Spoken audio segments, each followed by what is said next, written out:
formal na nagsimula ang 2026 Six Asian Beach Games sa Sanya, China at kasama ritong lalahok ang Pilipinas na may mahigit 100 atleta na may layuning higitan ang nakaraang medal haul. Pinangunahan ni Annie Ramirez at Iman Xavier Baluyo ang delegasyon bilang flag bearer sa opening ceremony. Lalaban ang Team Philippines sa 15 sports, kabilang ang jiu-jitsu, beach volleyball, 3x3 basketball at dragon boat. Target ng Pilipinas na malagpasan ang resulta noong 2016 sa Vietnam na may 2 golds, 4 silver at 15 bronze medals.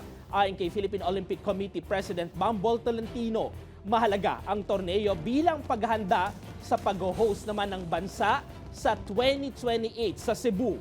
Magdang simula naman ang naitala ng men's beach handball team matapos talunin ang Hong Kong sa unang araw ng laban. Kaya naman, congratulations at laban, Pilipinas! Susunod, itabi muna ang gadgets at magbasa ng libro ngayong World Book Day.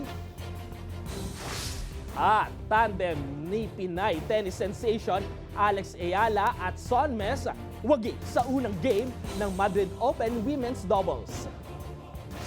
Abangan ang kompletong ulat sa pagbabalik ng Balita A to Z.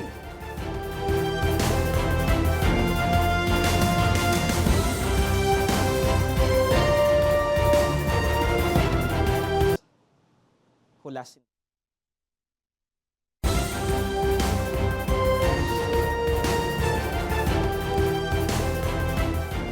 Ipinagdiriwang ngayong Huwebes, April 23, ang World Book Day.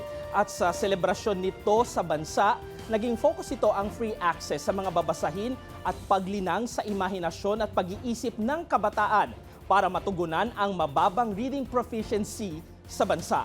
Narito ang balitang A to Z ni Naomi Almuhan.